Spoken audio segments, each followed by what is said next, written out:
Assalamu alaikum dear students, hope you are doing well. Today I am going to discuss spanning sets and linear independence. First we define what is linear combination of vectors. A vector V in the vector space V. V आपके पास क्या है vector in the vector space V is called a linear combination of the vectors. V आपके पास vector है और in the vector space V is called a linear combination of vectors u1, u2, u3 up to so on uk in V. If V can be written in the form V is equal to c1 u1 plus c2 u2 plus c3 u3 plus c4 u4 plus up to so on plus ck uk, where c1, c2, c3 up to so on ck are scalars. A vector V in a vector space V is called a linear combination of vectors if V can be written in the form of this. For example, for a set of vectors in R cube, S is equal to set of vectors 1, 3, 1. Second जो आपके पास vector है वो आपके पास क्या है 0, 1, 2 और थर्ड आपके पास है 1, 0, 5. V1 is the linear combination of V2 and V3. V1 जो आपके पास वेक्टर है is the linear combination of V2 and V3. तो V1 is equal to 3V2 plus V3. V1 is equal to, अब आपके पास जो V1 वेक्टर है वो आपके पास क्या है 1, 3, 1. V2 आपके पास क्या है 0, 1, 2 और V3 आपके पास क्या है 1, 0, -5. अब आप इसको सॉल्व करते हैं 3V2 प्लस V3, तो आपके पास जो आंसर आ रहा है वो आपके पास क्या आ रहा है 1, 3, 5. For the set of vectors in M 2x2 matrix, आपके पास जो गिवन वेक्टर्स का सेट है उस केस में आपके पास क्या है 2x2 मैट्रिक्स. अब आपके पास क्या है जो फर्स्ट V1 आपके पास मैट्रिक्स है वो भी 2x2 की V2, V3, V4. आपके पास क्या है 4 वेक्टर्स हैं और गिवन है आपके पास 2x2 मैट्रिक्स की फॉर्म में. अब यहाँ पर आपके पास क्या है V1 is a linear combination of vector V2, V3 and V4. V1 आपके पास क्या is a linear combination of V2, V3 and V4 because V1 is equal to V2 plus 2V3 minus V4. V1 is equal to V2 आपके पास क्या है 0, 2, 1, 0 plus 2V3 आपके पास क्या है -1, 3, 1, 2 एंड माइनस V4 आपके पास क्या है -2, 0, 1, 3. अब आप इसको सॉल्व करते हैं. सबसे पहले आपके पास क्या है 0, 2, 1, 0 एज इट इज़ आ जाएगा. 2 को आप मल्टीप्लाई करेंगे जो आपके पास V3 का वेक्टर था उस केस में आपके पास आंसर आ जाता है -2, 6, 2, 4 और माइनस इसमें से सब्ट्रैक्ट कर देंगे -2, 0, 1, 3. जब भी आप मैट्रिसेस के केस में आप एडिशन या सब्ट्रैक्शन करते हैं तो आपके पास जो गिवन मैट्रिक्स होते हैं वो आपके पास सेम आर्डर के होते हैं. आपके पास नंबर ऑफ रोज और नंबर ऑफ कॉलम्स इक्वल होते हैं और करस्पॉन्डिंग एलिमेंट्स को आप ऐड या सब्ट्रैक्ट करते हैं. अब आपके पास क्या है V1 is the linear combination of vector V2 plus 2V3 minus V4. आपके पास क्या आंसर आ गया 0, 8, 2, 1. अब यहाँ पर आप देखिए आपके पास जो वेक्टर 1 गिवन था V1 वो आपके पास भी क्या था 2x2 मैट्रिक्स गिवन था और उस केस में आपके पास वो था 0, 8, 2, 1. सेम आपके पास वही आंसर है 0, 8, 2, 1. नेक्स्ट है आपके पास example finding a linear combination. Write the vectors W equal to 1, 1, 1 as a linear combination of vectors in a set. अब आपके पास क्या है W आपके पास वेक्टर गिवन है, इसको आपने राइट लिखना है as a linear combination of vectors in a set S is equal to 1, 2, 3. V1 आपके पास गिवन है, V2 आपके पास है 0, 1, 2 और -1, 0, 1. इस केस में आपके पास लीनियर कम्बिनेशन में जब आप वेक्टर्स को लिखेंगे तो आपके पास क्या आ जाएगा W is equal to C1 V1 plus C2 V2 plus C3 V3. अब आपके पास लीनियर कम्बिनेशन के केस में या तो आपके पास समटाइम्स स्केलर्स गिवन होते हैं, अगर आपके पास स्केलर गिवन नहीं है तो आपने स्केलर की वैल्यूज कैलकुलेट करनी है. अब यहाँ पर आपके पास स्केलर्स आपने कैलकुलेट करने हैं और वो आपके पास क्या है C1 C2 C3. जो गिवन आपके पास सेट ऑफ वेक्टर्स हैं वो आपके पास R क्यूब में लाइक आपके पास real number in 3 dimensional space. अब यहाँ पर आपके पास W वेक्टर गिवन है वो आपके पास क्या है 1, 1, 1 equal to C1 V1 vector plus C2 V2 vector plus C3 V3 vector. Simple आप C1 C2 C3 को मल्टीप्लाई करेंगे और फिर उसके बाद आपके पास जो आ जाता है C1 माइनस C3. नेक्स्ट में आपके पास आंसर आ गया है 2C1 minus C3, 2C1 plus C2, 3C1 plus 2C2 plus C3. Simple आपने C1 C2 C3 को मल्टीप्लाई किया और उसको सॉल्व करके जो आपके पास आंसर आ गया उसको आपने एज इट इज़ बस एडिशन सब्ट्रैक्शन की है. C1 प्लस 2C1 था प्लस 3C1 था, तो आपने C1 और माइनस C3 को एक साथ लिख लिया।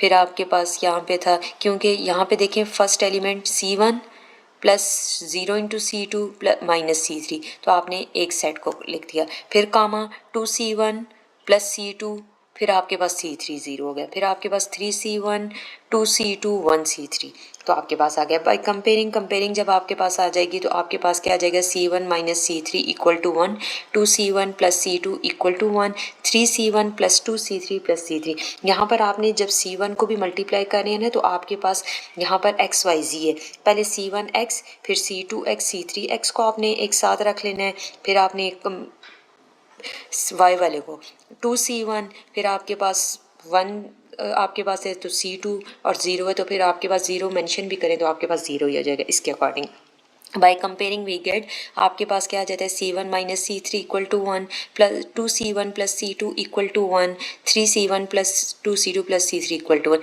अब यहाँ पर आपके पास 1 2 3 गिवन इक्वेशंस आ गई हैं, और आपके पास जो गिवन सिस्टम ऑफ इक्वेशंस आ गई हैं, आपके पास C1 C2 C3 स्केलर की वैल्यूज़ आपने फाइंड करनी है। तो आपके पास नॉन होमोजीनियस के अकॉर्डिंग जो आपके पास इक्वेशंस गिवन है, तो आपके पास नॉन होमोजीनियस जब इक्वेशंस गिवन होंगी तो आपके पास जो सॉल्यूशंस हैं वो आपके पास नॉन ट्रिवियल आएंगे, लाइक C1 C2 C3 की वैल्यूज़।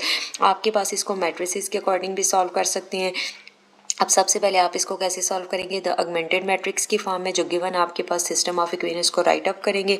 आपके पास जो गिवन सिस्टम है उसको in the form of matrix भी कर सकते हैं। फिर नेक्स्ट आप उसको ऑगमेंटेड मैट्रिक्स की फॉर्म में फिर रो ऑपरेशन इसके ऊपर अप्लाई करेंगे। तो रो ऑपरेशन में सबसे पहले आपने जो फर्स्ट आपके पास है A11 वो 1 है, और आपके पास उसके बिलो जितनी भी एंट्रीज हैं 2 और 3 उसको ज़ीरो करना है। फिर आपके पास जो मेन डायगोनल एलिमेंट A22 है, आपके पास बिलो जो एंट्री है 2 उसको ज़ीरो बनाना है, और लास्ट में आपके पास 1 1 है। और अगर आपके पास 1 1 नहीं है तो आप लास्ट रो को डिवाइडेड बाय 4 भी कर सकते हैं, या आपके पास जो भी एलिमेंट है उसके साथ डिवाइड करके उसको 1 कर देंगे। सबसे पहले R2 जो है उसको माइनस किया है 2 और 1 से, तो आपके पास जो आंसर आ गया वो आपके पास 0 1 2। फिर आपने R3, एक बात हमेशा याद रखनी है आप लोगों ने, जब भी फर्स्ट कॉलम में कोई भी आपके पास एलिमेंट है, इंट्री है जिसको आपने ज़ीरो करना है, अगर फर्स्ट कॉलम में आप चेंजेस ला रहे हैं तो फर्स्ट रो को यूज़ करेंगे। सेकंड कॉलम की कोई भी इंट्री आप ज़ीरो बना रहे हैं तो आप सेकंड रो को यूज़ करेंगे। थर्ड कॉलम में कोई भी आप इंट्री जो है वो आप उसको ज़ीरो बना रहे हैं तो थर्ड रो को यूज़ करेंगे। फिर आपने R3 माइनस 3 R1 की है। नेक्स्ट आपने क्या किया, R3 माइनस 2 R2 की है। अब यहाँ पर आपके पास देखें, इस केस में जो corresponding system of linear equation है, आपके पास जो लास्ट है A33 वो आपके पास क्या है, 0 इक्वल टू 0। अब यहाँ पर आपके पास क्या है, फर्स्ट केस में C1 minus C3 equal to 1 आ गया है। नेक्स्ट में आपके पास C2 plus 2 C3 equal to -1 आ गया, और लास्ट केस में आपके पास क्या आ गया, जो C3 है वो like 0 into C3 equal to C3 आ गया है। 0 into C3 equal to, wait sorry, ये हमारी एग्जाम्पल।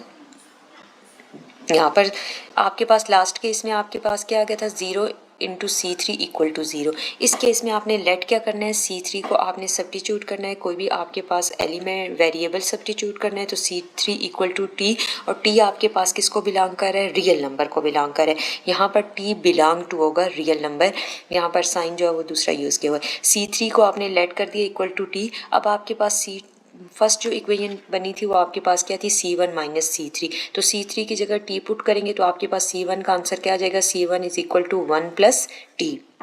फिर C1 की जो वैल्यू है वो आप C2 में सब्स्टिट्यूट करेंगे तो आपके पास जो सेकंड इक्वेशन है ये C2 प्लस 2 C3 में, तो यहाँ से C2 का आंसर आ जाएगा। अब आपके पास जो C3 है उसको आपने सब्स्टिट्यूट किया, T आपने इसलिए सब्स्टिट्यूट किया कि आपके पास T जो है वेरिएबल लास्ट में 0 इक्वल टू 0 आ गया। इस केस में जो गिवन सिस्टम होता है आपके पास वहाँ पर इनफाइनाइट मैनी सॉल्यूशंस आ रहे थे, तो आपने C3 को सब्स्टिट्यूट करते हैं एनी वेरिएबल के, और वो वेरिएबल आपके पास किसको बिलोंग कर रहा है, रियल नंबर को। So the system has infinitely many solution, each of the term C1 equal to 1 plus T, C2 equal to -1 minus 2T, 2T and C3 is equal to T. To obtain one solution let T is equal to 1। अगर आप obtain करना चाह रहे हैं one solution तो T को आप put करें 1, then C3 equal to 1, C2 equal to -3 and C1 equal to 2। we have W is equal to 2V1 minus C1 का आंसर क्या आ गया आपके पास यहाँ पर 2, C2 का आंसर आ गया -3 एंड C3 का आंसर आ गया 1। Other choices for will lead other ways to write W as a linear combination of V1, V2 and V3.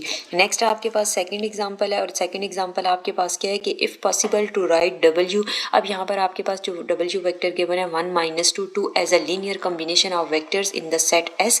अब यहाँ पर आपके पास सेट S गिवन है और आपके पास W के एज अ लीनियर कम्बिनेशन में आपने इसको राइट करना है और स्केलर्स जो है आपके पास उसकी वैल्यूज फाइंड करनी है. तो सेम आपके पास उसी तरीके से आप करेंगे. अब यहाँ पर W is equal to C1 V1 plus C2 V2 plus C3 V3. अब यहाँ पर आपके पास C1 C2 C3 आपके पास क्या स्केलर है.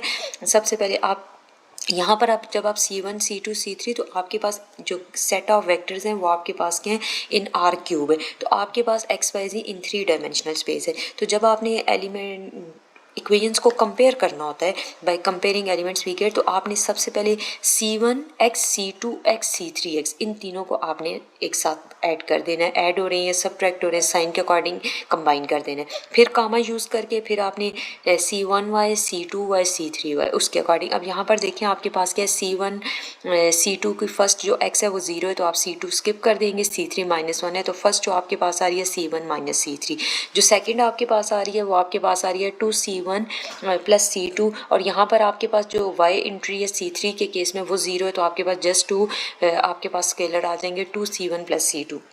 और लास्ट केस में आपके पास 3C1 2C2 और 1C3 इक्वल टू 2. एलिमेंट्स को कंपेयर करेंगे. फिर उसके बाद सबसे पहले इसको आप लिख सकते हैं in the form of matrix. फिर ऑगमेंटेड मैट्रिक्स की फॉर्म में इसको करके फिर आप इसको राइट कर सकते हैं. सॉरी इसकी वैल्यूज़ कैलकुलेट कर सकते हैं और इस पर रो ऑपरेशन अप्लाई करेंगे.